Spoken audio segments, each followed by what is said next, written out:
Hello dear subscribers, today I will show you how you can easily change your wallpaper on your Android device. So I will show you an example of Xiaomi on MIUI interface. So just open settings, and in settings under the home screen you will find wallpaper, so just open it, and here you can also find different wallpapers that are proposing to you. Also you can install your images from galleries that you also downloaded.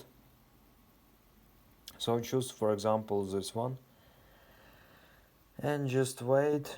After, just choose apply and just wait. So we will set as lock screen. Also you can set it as home screen. So two different options, and just now we will, here you can see that we successfully lock our screen and we see our new wallpaper. So everything works. So thanks for watching, have a nice day, subscribe to my channel, click like, and goodbye.